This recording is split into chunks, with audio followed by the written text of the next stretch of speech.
हर खबर पर होगी आपकी पकड़। डाउनलोड कीजिए एबीपी लाइव ऐप। नमस्कार, आप देख रहे हैं एबीपी न्यूज। आपके साथ हूं मैं रूबिका लियाकत। स्टूडियो पहुंचकर अच्छा लग रहा है, लेकिन इस खबर पर सवाल उठाना इस वक्त ज्यादा जरूरी है। राजस्थान के करौली में एक पुजारी की जिस निर्मम तरीके से हत्या की गई, पेट्रोल डालकर उसे जला दिया गया, वो आप सब जानते हैं।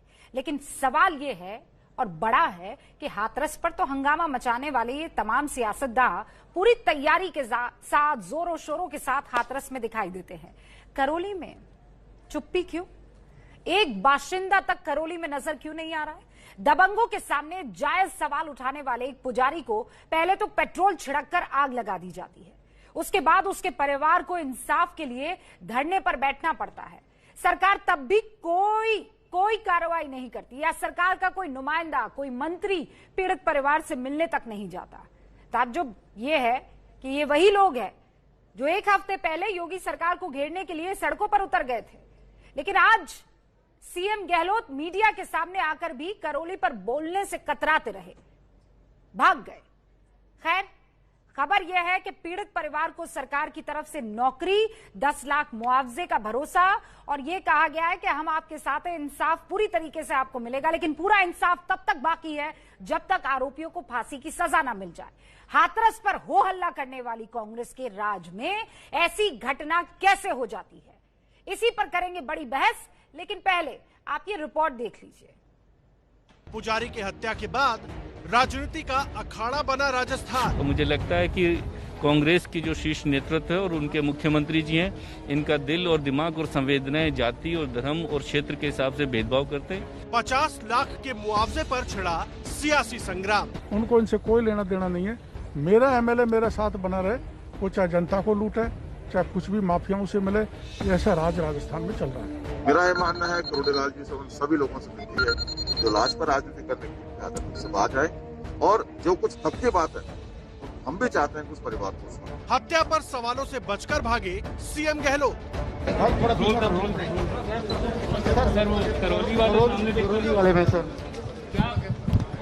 करौली की घटना पर घर में घिर गई कांग्रेस। इंसाफ दिलाने की लड़ाई जाति पर आई। नहीं, और ये हर बार का क्या तरीका है कि जब तक हम हो हल्ला नहीं मचाएंगे, जब तक हम प्रेशर नहीं बनाएंगे, जब तक हेडलाइंस में खबरें नहीं आएगी, जब तक रूबिका लियाकत या बाकी तमाम मेरे साथी वहां उस जमीन पर नहीं उतर जाएंगे, तब तक इंसाफ नहीं मिलेगा, तब तक सरकार के कानों पर जू तक नहीं रहेंगी। प्रेम शुक्ला साहब, बीजेपी के नेता अभय दुबे साहब, कांग्रेस के प्रवक्ता आचार्य प्रमोद कृष्णम साहब, कांग्रेस के नेता स्वामी दीपांकर, धर्मगुरु, हमारे साथ ये सब इस वक्त आपको स्क्रीन पर नजर आ रहे हैं। सबसे पहले अभय जी, मैं आपसे शुरुआत करना चाहूंगी। ये पूरा रैला जो निकला था, भाई बहन आए थे, मैं वहां पर मौजूद थी हाथरस में, ये भाई बहन वहां जयपुर जाते हुए क्यों नहीं दिखाई देते हैं? क्यों? रूबिका जी, देखिए, हमने कभी सवालों को सवालों से नहीं टाला, हमने कभी सवाल खामोशी का पर्दा नहीं डाला। एक बात साफ, बार बार ये सवाल करते हैं कि आप हाथरस से बोलने आए थे, बाकी कर्नाटक गए, राजस्थान क्यों नहीं गए, मध्य प्रदेश के नरसिंहपुर क्यों नहीं गए? जहां जहां भी सरकार अपराधियों के साथ खड़ी हुआ, दायित्व बनता है प्रतिपक्ष का कि वो जाए और प्रजातंत्री व्यवस्था को जीवंतता प्रदान करने के लिए मुखरता से पीड़ित पक्ष का साथ दे। यहाँ रूबिका लियाकत के सवाल खड़ा, आप भूल जाते हैं कि राजस्थान में आप विपक्ष नहीं है, राजस्थान में सरकार आपकी है। अभय जी, विपक्ष का काम बाद में याद दिलाइएगा। मुझे ये बताइए, सरकार का काम, आपको आदत नहीं रही है क्या सरकार का कामकाज करने की? बहुत अच्छी बात की। अब 10 सेकंड सिर्फ सुन लीजिए। जानती हैं आप, जब गहलोत साहब वहां मुख्यमंत्री बने तब उनके संज्ञान में लाया गया कि 28% केसेस सीआरपीसी की 156 के तहत लोग कोर्ट जाते हैं, उसके बाद दर्ज होते हैं, एफआईआर दर्ज नहीं होती। 31 जनवरी 19 को उन्होंने एक आदेश जारी किया सभी थानों को कि अनिवार्य रूप से आपको एफआईआर दर्ज करनी और सीसीटीएनआर इस पर आपको उसको रजिस्टर करना है अनिवार्य रूप से। आज भी आप देख सकती हैं, रूबिका लियाकत के सवाल खड़ा करने के पहले 302 का मुकदमा दर्ज हो गया था। जब मृत्यु नहीं हुई थी तब 307 का मुकदमा दर्ज हुआ था। और मैं एक ब्राह्मण हूं, मैं प्रार्थना करता हूं भगवान, वो तो देवभूमि की रक्षा कर रहा था, उसकी भूमि भी नहीं थी।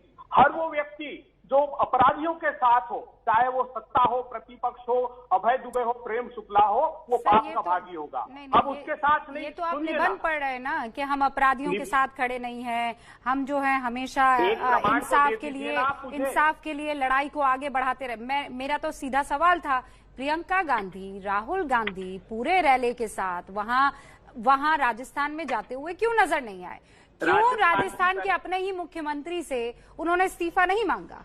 पेट्रोल डालकर एक शख्स को जला देना, क्या ये कपाने के लिए काफी नहीं है? रूबिका लियाकत जी, बिल्कुल अपराध किसी राज्य में होना नहीं चाहिए। वसुंधरा जी के समय जब बढ़ते अपराधों पर प्रश्न पूछा तो उनके ग्रामीण विकास मंत्री कहते हैं राम राज्य में भी अपराध होते थे, हम कौन होते रोकने वाले? लेकिन मैं कह रहा हूं कि प्रियंका जी, राहुल जी जाते अगर गहलोत जी की सरकार अपराधियों का साथ देती विश्वास, प्रेम शुक्ला जी, हम इसीलिए वक्त रहते इंसाफ मिल गया, इसीलिए प्रियंका गांधी और राहुल गांधी नहीं गए, है ना? आप ये कह रहे हैं वक्त रहते इंसाफ मिल गया। इंसाफ मिल गया? मनोज वर्मा हमारे साथ, मेरे सहयोगी करोली से जुड़े, उनका रुख करेंगे। हाँ, रूबिका जी, प्रेम शुक्ला जी। रूबिका जी, मैं आदरणीय अभय जी पूछना चाहता हूँ, करौली वाले मामले में पीड़ित बाबूलाल ने पहले ही शिकायत की थी पुलिस स्टेशन में, और पुलिस स्टेशन ने उस शिकायत का संज्ञान नहीं लिया, लिखित शिकायत तक स्वीकारने से मना कर दिया। करौली पुलिस का खुद का बयान है कि शिकायत की थी पीड़ित ने। जब पीड़ित ने शिकायत की थी तो पीड़ित की शिकायत पर संज्ञान लेकर कार्रवाई क्यों नहीं की गई? और जब कार्रवाई नहीं की उसके बाद जब पीड़ित को जला दिया गया, उनकी मृत्यु हो गई। उनकी मृत्यु 7 अक्टूबर को हुई। आज हम लोग 10 अक्टूबर में बैठे हैं, 5 अभियुक्त अभी भी फरार हैं। आदरणीय अशोक गहलोत जी आज भी मीडिया का सामना करने को तैयार नहीं है, एबीपी न्यूज की खबर है। अब ऐसे में ये बहुत ज्यादा अभियुक्त जो है पीड़ित को न्याय दे दे रहे, ये दावा अपने आप में खोखला है और ये स्पष्ट करता है कि आप पीड़ित को न्याय नहीं। और इस पर क्या जवाब अशोक गहलोत जी 12 के पीड़िता, एक सेकंड, आप दोनों, प्रेम शुक्ला जी मैं जवाब लेती हूँ, लेकिन मनोज वर्मा करौली से हमारे साथ जुड़े हुए हैं, पहले मैं उनका रुख कर लेना चाहती हूँ। मनोज, आप परिवार का क्या कहना है? बहुत प्रेशर डालने के बाद, खबरों को लगातार बताने के बाद कहते हैं कि चलिए हमने सारी मांगे मान ली, अगर हम कवर ना करते, मनोज आप वहां नहीं गए होते तो? बिल्कुल, देखिए अगर मीडिया यहाँ पर नहीं मौजूद होता तो शायद सरकार की तरफ से कोई यहाँ पर पहुँचता भी नहीं। और अब यही वजह है कि अब अंतिम संस्कार की जो है तैयारियां यहाँ पर चल रही हैं, क्योंकि सुबह से ही हम अपने दर्शकों को लगातार दिखा रहे थे कि किस तरीके से जो परिवार है वो चाहता था कि सरकार के कोई नुमाइंदे यहाँ पर पहुंचे और उनकी जो मांगे हैं उनको वो मान लें, लेकिन सरकार का कोई भी नुमाइंदा यहाँ पर नहीं पहुंचा। आपको बता दूं रूबिका कि अब तक की तारीख में इलाके के विधायक तक भी यहाँ पर जो है नहीं पहुंचे थे। तो अभी जो है अंतिम संस्कार की तैयारियां चल रही है। जिस तरीके से 1 घंटे जो है पहले मीटिंग चली थी, मीटिंग में जो है वो मीटिंग बेनतीजा रही थी। उससे पहले जो एसपी और जो कलेक्टर थे उनके साथ मीटिंग हुई थी, तो जो लोग थे, गांव वाले थे, उन्होंने 1 घंटे का अल्टीमेटम दिया था और उस 1 घंटे के दौरान जो सारी मांगे थी वो मान ली गई हैं। 10 लाख रुपए जो है वो परिवार को दिए जा रहे हैं। इसके अलावा अगर मैं बात करूं तो प्रधानमंत्री आवास परिवार के हर सदस्य को दिया जा रहा है और इसके अलावा एक नौकरी भी दी जा रही है और जो एसएचओ थे उनको लाइन हाजिर कर दिया गया है, इंक्वायरी इनके ऊपर बिठा दी गई है। परिवार अब इन चीजों से फिलहाल संतुष्ट है, लेकिन इतनी देरी क्यों की गई ये अभी तक समझ में नहीं आया। रूबी ये इस वक्त की बड़ी खबर है, अंतिम संस्कार की तैयारियां चल रही है और पीड़ित परिवार अब मान गया है। अंतिम संस्कार को लेकर पहले आपस में बड़े बुजुर्ग बैठे और ये डिसाइड करने की कोशिश की कि क्या किया जाना चाहिए। उसके बाद कुछ शर्तें सरकार के सामने रखी और आखिरकार थोड़ी देर में पुजारी का अंतिम संस्कार होने वाला है, ये खबर हमें मिल रही है। तैयारियां पूरी हो चुकी है। वहां की तस्वीरें दिखा सकते हैं मनोजा? बिल्कुल, देखिए तस्वीरें मैं आपको दिखाना चाहूंगा, ये शमशान घाट की तस्वीरें हैं और देखिए अब यहाँ पर जो तैयारियां जो है वो यहाँ पर की जा रही हैं। जिस तरीके से सुबह से ही जो है पार्थिव शरीर वो घर पर रखा हुआ था और अब जो पूरा परिवार है वो यहाँ पर मौजूद है। सभी के सभी ये परिवार के लोग हैं और अब तैयारियां शुरू कर दी है, क्योंकि हिंदू रीति रिवाज के अनुसार सूर्यास्त से पहले ही जो है अंतिम संस्कार किया जाता है और यही वजह है कि फटाफट से जैसे ही सरकार ने मांगों को माना, अब उसके बाद अब जो परिवार है वो यहाँ पर शव को लेकर के पहुंचा है, पार्थिव शरीर को लेकर के पहुंचा है और अब अंतिम संस्कार कुछ ही देर में जो पुजारी हैं उनका यहाँ पर होने वाला है। जी मनोज, हम लगातार चाहेंगे कि आप वो तस्वीरें हमारे लिए रिकॉर्ड करते रहें। हम कोशिश करेंगे जब अंतिम संस्कार की पूरी प्रक्रिया जो है वो पूरी हो जाएगी और जब अंतिम संस्कार हो रहा होगा हम ये तस्वीरें लाइव काटेंगे। बहुत बहुत शुक्रिया मनोज जानकारी के लिए। तो स्वामी दीपांकर भी हमारे साथ जुड़े हैं और आचार्य प्रमोद कृष्णम साहब भी हमारे साथ जुड़े हैं। आचार्य प्रमोद कृष्णम, बहुत ईमानदारी से बात रखूंगी और मुझे लगता है कि जब ये बात मैं कह रही हूं तो बहुत लोगों को चुभेगी, बहुत लोग मुझसे नाराज भी होंगे और खूब गालियां भी सुनाई देगी, मुझे अच्छे से मालूम है। खुदा ना खास्ता आचार्य प्रमोद कृष्णम जी, अगर यहाँ किसी मौलवी पर पेट्रोल डालकर जला दिया जाता तो इस वक्त देश का लोकतंत्र फांसी के फंदे पर लटक गया होता, तमाम लोग अभी जुलूस निकाल रहे होते। अरे सर, जितना एक मौलवी इस देश के लिए इम्पोर्टेंट है और एजेंडों के लिए इम्पोर्टेंट है, उतना पुजारी कहाँ है वो लोग? अब सब क्यों चुप बैठ गए?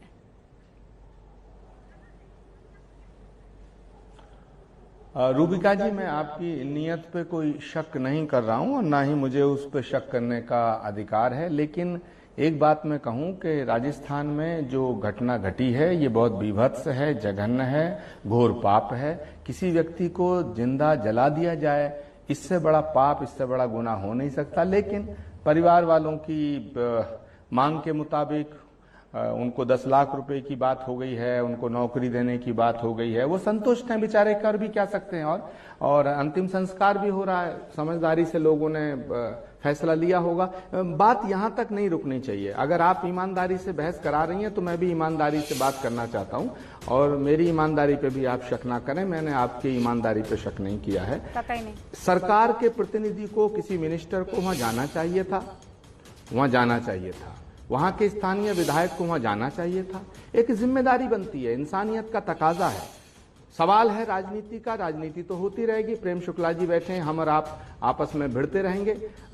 अगर सरकार किसी की भी हो, लेकिन मुझे ऐसा लग रहा है कि ये जो दौर चल रहा है ये ब्राह्मणों के लिए, पुजारियों के लिए, संतों के लिए संक्रमण काल है। पालघर में संतों की हत्या हो, बुलंदशहर में पुजारियों की हत्या हो, या करौली में इस बेचारे पुजारी गरीब ब्राह्मण की हत्या हो, सरकार किसी की भी हो, हत्या जघन्य अपराध है। लेकिन सरकारों को जो करना चाहिए सरकारें वो नहीं कर रही हैं। ये एक दुखद और अफसोसजनक बात है।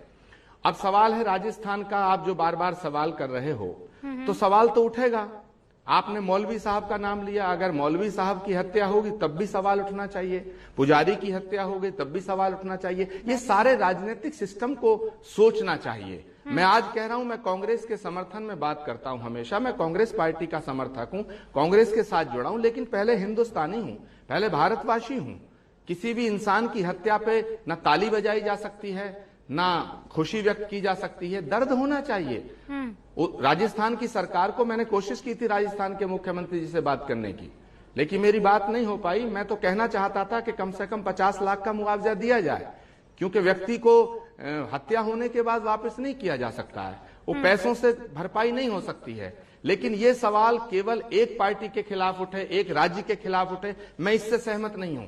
ओके, अगर ये आपने कुछ बेहतरीन बातें यहाँ पर एक व्यक्ति को जलाया है, मैं इससे भी सहमत नहीं हूँ। मैं पता नहीं है इस बात की, मेरा दिल तो गवाही दे सकता है कि आपने जो बात की है वो बहुत सच्ची बात कही है। अभय जी, अब जरा जवाब दीजिए। एक कांग्रेस समर्थक है, कांग्रेस की टिकट पर चुनाव लड़े हैं, लेकिन कह रहे हैं कि मैं एक हिंदुस्तानी पहले हूँ, मौत किसी की भी हो, एक के वक्त एजेंडा बनता है और दूसरे के वक्त चुप्पी साधी जाती है। हाँ अभय जी और आचार्य प्रमोद कृष्णम, मैं अभय जी से भी कहना चाहूंगा, वो राष्ट्रीय प्रवक्ता हैं, वो राष्ट्रीय प्रवक्ता हैं। राजस्थान सरकार का बचाव करना कांग्रेस के प्रवक्ता का धर्म है, फर्ज है। लेकिन राजस्थान सरकार के उस जिले के जो प्रभारी मंत्री हैं, उस जिले के जो डीएम एसपी हैं, उनसे अभय जी आप स्वयं बात करिएगा और कहिए कि कोई मिनिस्टर वहां जाए, उनके दर्द, उनके जख्म पे मरहम लगाए। अभय जी जवाब दीजिए।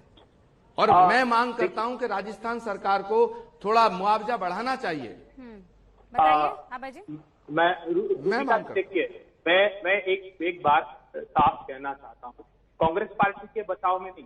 अगर गहलोत जी की सरकार अपराधियों के बचाव में खड़ी होती तो विश्वास मानिए हमारा शीर्षस्थ नेतृत्व राहुल गांधी जी, प्रियंका गांधी जी दृढ़ता से स्टैंड लेते। एक बात जो बार बार कही जा रही है, आप जानती हैं, वो 70% मीणा समाज का गांव है और पंचायत की उन लोगों ने और उन्होंने कहा कि ये देवभूमि पुजारी की ही है, पुजारी जी के पक्ष में सब लोगों ने निर्णय लिया। ये बार बार जो कह रहे हैं पुलिस ने लौटा दिया, पुलिस तक वो प्रकरण था ही नहीं, कोई एफआईआर पंजीबद्ध करने का आवेदन था ही नहीं, क्योंकि पंचायत फैसला ले चुकी थी और ग्रामीण अंचलों में पंचायत का फैसला शिरोधार्य किया जाता है। मगर वो अपराधी तत्वों ने फिर भी ये नृशंस हत्या की है जो अक्षम्य अपराध है, और उसका संज्ञान सबसे पहले अशोक गहलोत जी ने लिया।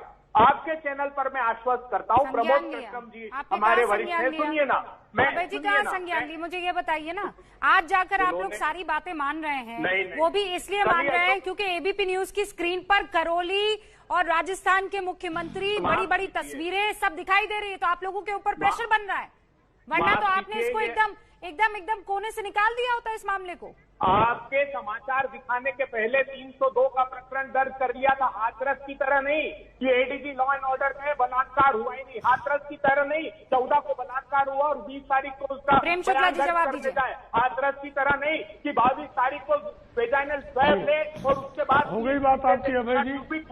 देखिए रूबिका जी, अब अभय जी हो गई बात आपकी, अभय जी हो गया आपका उत्तर। देखिए रूबिका जी, आपका कैमरामैन तो आपके पत्रकार मनोज वर्मा जी गांव में उपस्थित है। आप गांव के लोगों से, उनके परिजनों से पूछ लीजिए कि क्या उन्होंने स्थानीय पुलिस को स्वयं पुजारी ने आवेदन नहीं दिया था, उसका आवेदन तक नहीं स्वीकारा गया था, ये सत्य नहीं है क्या? गांव में खड़े मनोज वर्मा जी, पूछ लें। अगर मेरी बात में असत्य का कहीं से भी अंश भी हो तो आप उसको पुष्टि कर सकती हैं। तो मनोज वर्मा लाइन पर है कि वहाँ पर पुलिस ने लापरवाही की, और मनोज वर्मा लाइन पर है, और पुलिस की लापरवाही जब है इसीलिए लाइन हाजिर किया, नहीं तो लाइन हाजिर क्यों किया ये तो बताइए प्रवक्ता महोदय। दुबे जी ये बताइए ना। लाइव नहीं है सर, दूध का दूध पानी का पानी हो जाए ना। अभी मनोज वर्मा पूछ लेंगे क्यों किया, मैं बताता हूँ क्यों किया, मैं बताता हूँ। लाइन हाजिर इसलिए किया, क्यों किया बताइए। एक स्टेटमेंट जो उन्होंने प्री मैच्योर दिया था, उन्होंने प्री मैच्योर स्टेटमेंट दिया था कि मुझे इस बात का संज्ञान नहीं है कि उन्होंने आत्महत्या की है कि उनको जलाया गया, यानी उनके आपराधिक लापरवाही पे नहीं, बयान पे आप कर रहे हैं कार्रवाई। ये आपराधिक लापरवाही पर आप कार्रवाई नहीं कर रहे। प्रेम शुक्ला जी प्लीज मेरी बात, आवेदन लेकर गए और आवेदन को अस्वीकार किया थाने ने। ये हाथरस और उन्नाव नहीं है, आवेदन को स्वीकार तो एंडोर्समेंट तक नहीं दिया। उन्नाव में एक साल बाद करौली पर हम चर्चा कर रहे हैं, करौली की बात है। अब करौली पर बताइए, इस मामले में बताइए क्यों नहीं स्वीकारा? थानेदार को शिकायत पत्र लेकर जाने के बाद पीड़ित के शिकायत को स्वीकार तक नहीं किया गया, पीड़ित के शिकायत को स्वीकार तक नहीं किया गया। पंचायत और ये करौली पुलिस ने स्वयं उसके बयान में आया है, ये मामला करौली पुलिस के बयान में आया है कि शिकायत आई थी। अरे भाई, जब शिकायत करौली पुलिस के भी बयान में आया है कि शिकायत प्राप्त हुई थी। स्वामी दीपांकर हैं क्या हमारे साथ? उसके बाद जब कब्जा हो रहा था, देखिए ये बात तो क्लियर है ना मनोज वर्मा जी, प्रेम शुक्ला जी, ये बात तो क्लियर है ना कि आप दोनों अपने अपने राज्यों में खुशहाली चाहते हैं, अपराधी डरें, अपराधियों में खौफ हो, आप ये दोनों चाहते हैं, तो फिर तेरा राज्य बेकार, मेरा राज्य बेहतर, ये लड़ाई में पड़ना ही क्यों? आप एक सेकंड स्वामी दीपांकर सर, एक सेकंड स्वामी दीपांकर, हाँ एक सेकंड, यहाँ तक तो फिर भी बेहतर है, मैं कह रही हूँ यहाँ तक तो फिर भी बेहतर है। स्वामी दीपांकर आप, और ये बात मैंने जब प्रमोद कृष्णम जी से भी पूछी तब मैं चाह रही थी वो जवाब वहां आए, लेकिन उन्होंने दूसरी तरफ बात लेकर गए और वो भी बढ़िया तरीके से ले गए, उसमें मुझे कोई परेशानी नहीं है। मैं कह रही हूं आज सच में हंगामा होता, खुदा ना खास्ता अगर पादरी को पेट्रोल डालकर जला दिया गया होता या किसी मौलवी को पेट्रोल डालकर जला दिया गया होता, मैं सच बता रही हूं, मेरे फोन पर न जाने कितने मैसेजेस होते, मेरे ट्विटर अकाउंट पर न जाने कितने अभी वो मुहिम चल रही होती, कैंडल लेकर लोग वहां कोने कोने में पहुंच गए होते, हाय मेरे देश के लोकतंत्र को क्या हो गया। आज क्या हो गया देश के लोकतंत्र को? आज सब ठीक है। मुझे याद है रूबिका, एक कांच टूटा था तो अमेरिकी राष्ट्रपति बोले थे, मुझे याद है कि अगर कोई इस प्रकार की घटना होती तो प्ले कार्ड लेकर के बॉलीवुड के अच्छे अच्छे लोग हमारे सामने खड़े होते और इंसानियत, मानवता, मानवाधिकार की तमाम बातें कर रहे होते।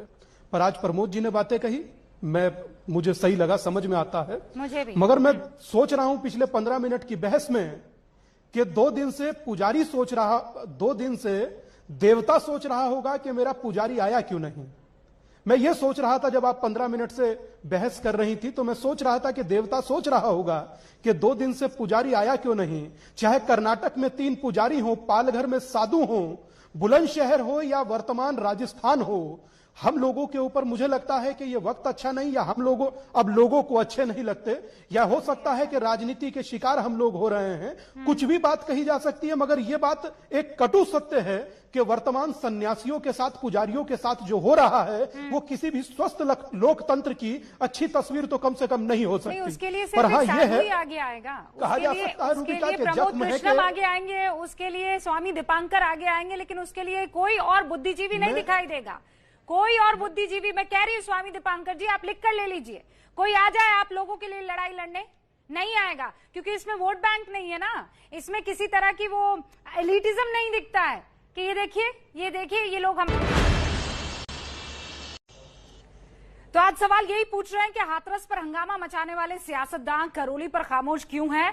दबंगों के सामने जायज सवाल उठाने वाले एक पुजारी को पेट्रोल छिड़ककर आग लगा दी जाती है और तब तक सरकार के कानों पर जू नहीं रेंगती है जब तक एक दबाव, एक प्रेशर नहीं बन जाता है और एबीपी न्यूज के रिपोर्टर या बाकी तमाम चैनल के रिपोर्टर्स वहां पर नहीं पहुंच जाते। 4 खास मेहमान इस वक्त हमारे साथ जुड़े हुए हैं, जरा उनका। आबे जी, आपको ये बात तो समझ में आ रही है ना कि ये प्रेशर है जिसके चलते आप लोगों ने काम किया है, ये अंदर की कोई अंतरात्मा नहीं थी, आपने अचानक कोई इंट्रोस्पेक्शन नहीं किया। राहुल गांधी और प्रियंका गांधी बहुत बिजी थे वहां पर हाथरस में, उनका ध्यान इधर नहीं आया, फोन नहीं गया है। हाथरस की तरह किसी का साहस नहीं था कि करौली में रूबिका लियाकत जैसी मूर्धन्य पत्रकार को कोई रोक दे। हाथरस की तरह यहाँ परिवार को बंधक बनाकर रखा नहीं गया।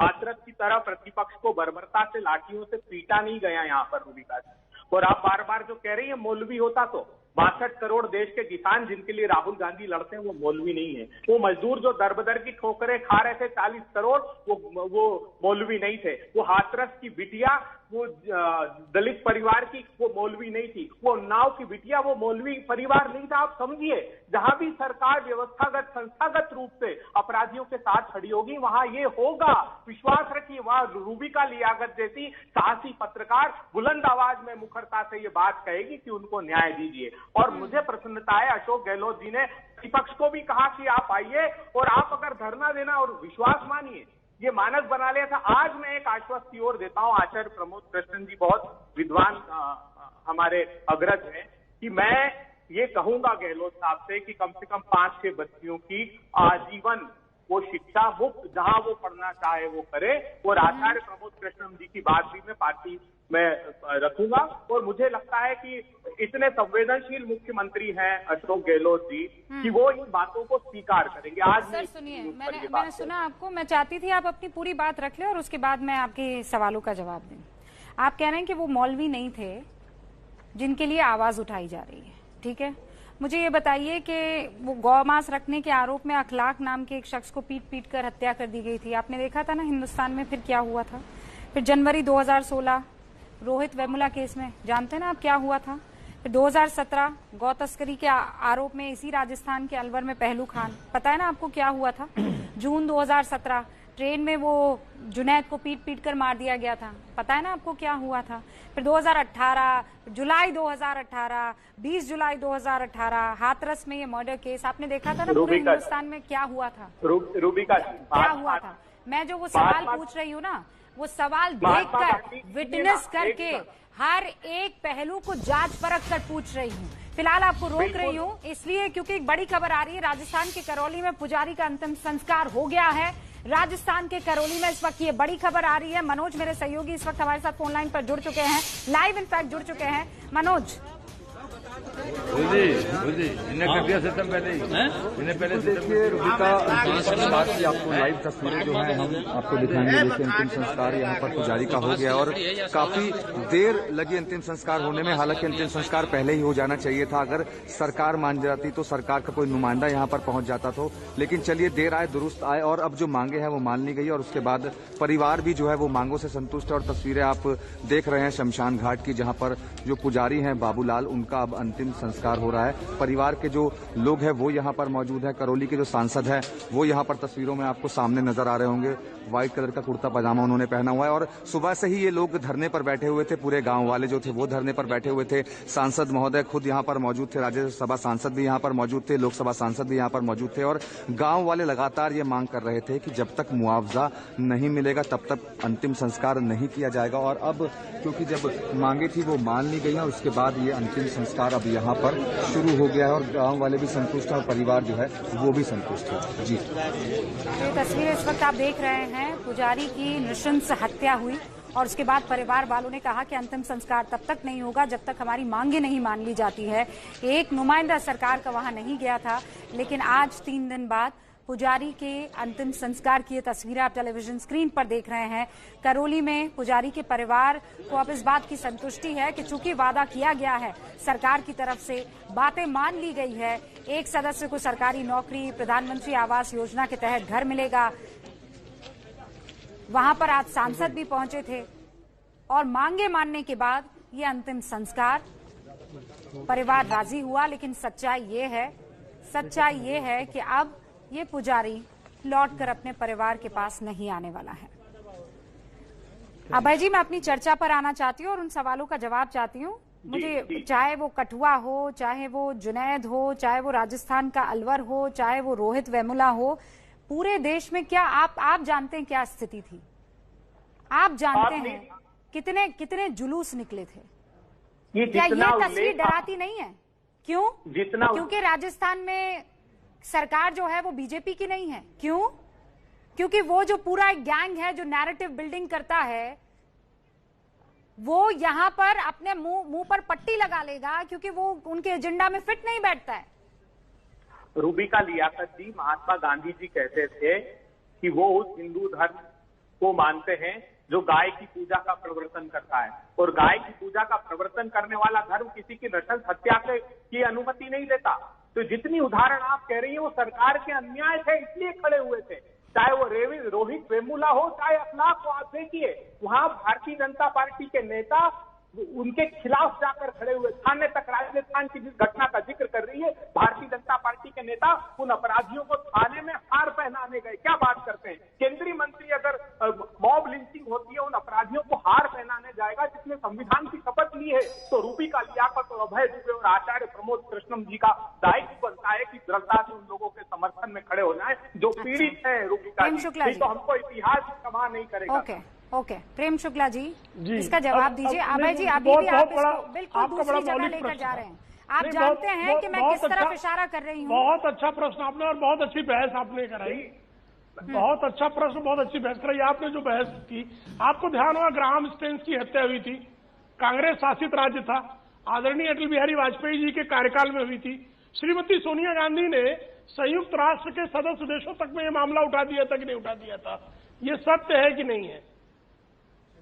और अब आप जो बात कह रहे हैं कि भाई मॉब लिंचिंग और इस तरह के लोगों का, तो आप तो कमलनाथ जी को मुख्यमंत्री बना देते हैं। आप तो मॉब लिंचरों का नेतृत्व करने वाले, मॉब लिंचरों का नेतृत्व करने वाले, सिखों का नरसंहार करने वाले। रूबिका जी, मेरे बीच में क्यों बोल रहे हैं आप? अभय जी रुकिए ना, एक बार बात पूरी करने दीजिए ना। रूबिका जी, बहस जो है हमारी बड़ी बहस हो रही है और लेकिन बहुत सलीके से और दायरे में हो रही है। अभय जी, आप भी मानेंगे इस बात को? हम लोग एक दूसरे पर नहीं चीख रहे हैं, हम सवाल खड़े कर रहे हैं पर एक दूसरे पर नहीं चीख रहे। ओके, प्रेम शुक्ला जी, बात रखिए। जी, आप कृपा करके मुझे बताइए वो पार्टी कौन सी है जिसने 10,000 सिखों के हत्याकांड को अंजाम देने वाले HKL भगत को मंत्री बनाया, जगदीश टाइटलर को मंत्री बनाया, सज्जन कुमार को सांसद बनाया, कमलनाथ को मुख्यमंत्री बनाया? क्या मॉब लिंचिंग का नेतृत्व करने वाले लोग नहीं थे? निर्दोष सिखों के हत्याकांड में शामिल लोग नहीं थे? आज इनके खिलाफ एक मामला तक चला है क्या? और भारतीय जनता पार्टी के राज में कहीं इस तरह की घटना हुई हो, कोई भी अभियुक्त प्रेम जो शुक्ला है जी, प्लीज। उसको संरक्षण सरकार ने दिया, चाहे वो 2002 हो, चाहे वो चाहे वो अयोध्या का मसला, उसमें भी लगातार आरोप आपकी पार्टी पर भी लगते रहे हैं। ये अलग अलग पार्टियां आई, अलग अलग पार्टियों पर अलग अलग किस्म के आरोप लगे हैं, और ये दोनों राजनीति के तहत होता रहा है। हमने जांच को फेस किया, मैं उस तरफ जा ही नहीं रही, मैं नैरेटिव बिल्डिंग की बात कर रही हूँ। मैं कह रही हूँ एक के मर जाने पर बड़ा दुख होता है, कलेजा पसीज जाता है, बाकी के मर जाने पर वो कलेजा क्यों नहीं पसीजता है? पालघर में बुजुर्ग 70 साल का एक साधु पुलिस इधर से उधर दौड़ता रहता है। प्रेम शुक्ला जी, आप समझिए मैं क्या बात कर रही हूँ। मैं पॉलिटिक्स कर ही नहीं रही हूँ, मुझे पॉलिटिकल जवाब ही नहीं चाहिए। मैं कह रही हूँ पालघर के साधु पर आपकी रूह नहीं कांपती है, लेकिन अगर फला वो किसी और जमात का या वो किसी और धर्म का हो तो आपका लोकतंत्र खतरे में आ जाता है। वो कैसे? स्वामी जी, स्वामी दीपांकर, मैं सिर्फ इस बात को जानना और समझना चाह रही हूँ। मैं रूबिका, एक सूचना 10 सेकंड आपको दीजिए। रूबिका, मैं कुछ कहना चाहता हूँ, बस 10 सेकंड प्रेम शुक्ला, और उसके बाद स्वामी जी। पालघर में जिनकी लिंचिंग हुई, उनकी डेथ सर्टिफिकेट तक महाराष्ट्र की सरकार ने इश्यू करने को तैयार नहीं हुई। उसके लिए भी कानूनी लड़ाई को सहयोग करके लड़ना पड़ा है हम लोगों को, हम लोग लड़े हैं। ठीक है, स्वामी दीपांकर और प्रमोद कृष्णन पे कंक्लूसिव रिमार्क चाहती हूँ मैं, कंक्लूजन। हाँ स्वामी दीपांकर। रूबिका, आचार्य जी मैं आपका रुख कर रही हूँ। रूबिका 176 दिन, रूबिका 176 दिन से अधिक हो गए पालघर के विषय में कोई दूर से दूर तक चर्चा नहीं, दूर से दूर तक बात नहीं। जब तक टीवी पर दिखाती रही, चर्चा कराती रही, शायद कुछ चलता रहा, परंतु आज सब पुनः मौन है। मगर ये वर्तमान जो मैं देख रहा हूं, पुजारी जी का अंतिम संस्कार तो हो गया, शव तो जल रहा है, मगर जलनी वो सोच भी चाहिए रूबिका, जिस सोच के कारणवश आज एक पुजारी को जीते जी 2 बार जलना पड़ा। एक बार जीवन में जलना पड़ा, एक बार जीवन के पश्चात जलना पड़ा। मुझे लगता है कि ये वाकई निंदनीय, अक्षम्य। मैं जितने शब्द बोलूं सो कम है, मगर कहना और सोचना जरूर होगा। एक बार मुझे याद है बॉक्सर ने दो बार जलना पड़ा इस साधु को, सवालों का जवाब तलाशते तलाशते। प्रमोद कृष्णन जी, माफी चाहती हूँ स्वामी दीपांकर, मेरे पास वक्त की कमी है। प्रमोद कृष्णन जी, चाहती हूँ आप कंक्लूड करें। देखिए रूबिका जी, एक तो पुजारी जी की जलती हुई चिता का आपने दर्शन कराया, मैं दिवंगत आत्मा को नमन करता हूं। दूसरी बात, आपने एक बहुत अच्छा विषय उठाया है। आप ये बताना चाहती हैं देश को कि कुछ बुद्धिजीवी हैं जो हिंदू की हत्या पर चुप रहते हैं और मुसलमान की हत्या पे बोलते हैं। आप ये कहना चाहती हैं अगर कोई ऐसा करता है तो मैं उसे बुद्धिजीवी नहीं मानता, मैं उसे बुद्धि भ्रष्ट इंसान मानता हूं। तीसरा पॉइंट मैं कहना चाहता हूं कि इस देश का ये सौभाग्य है कि एक पुजारी की हत्या का दर्द रूबिका लियाकत के दिल में है, तो फिर किसी मौलवी की हत्या पर भी मेरे दिल में अगर दर्द होता तो ये तो हमारी संस्कृति, हमारी रवायत का हिस्सा है। बिल्कुल मौलवी की हत्या भी हम जस्टिफाइड नहीं कर सकते। अगर कोई पहलू खान की तरह मारा जाएगा, आचार्य प्रमोद कृष्णम उसके साथ खड़ा होगा, क्योंकि हत्या को ना हमारा धर्म जस्टिफाइड करता है, ना संस्कृति जस्टिफाई करती है, ना भारत का कानून जस्टिफाई करता है। और तीसरा सवाल प्रेम शुक्ला जी ने कमलनाथ के ऊपर उठाया। आचार्य जी, मुझे लगता है कमलनाथ जी का नाम किसी एफआईआर में नहीं है, कमलनाथ का नाम किसी वो शिकायत पॉलिटिकल हो रहा है। लेकिन मैं ये कह रही हूँ, ये बहुत मुझे लगता है इससे ये जो बिंदु आपने कहा ना कि एक साधु पर रूबिका लियाकत को दुख हो जाए और पहलू खान पर आचार्य प्रमोद कृष्णम या प्रेम शुक्ला या अभय दुबे को हो जाए तो फिर फर्क ही नहीं। लेकिन यहाँ एजेंडा सेट होने लग जाता है ना, और इसीलिए वो जो खाई है वो बढ़ती चली जाती है। बहुत बहुत शुक्रिया आप सभी का हमारे साथ जुड़ने के लिए। दिवंगत आत्मा को शांति। उस पुजारी की चिता को आज आपने जलते हुए देखा है, लेकिन वो पुजारी आप देखिए, अगर राजनीति ना होती और अगर पुलिस वक्त रहते जाग जाती तो 2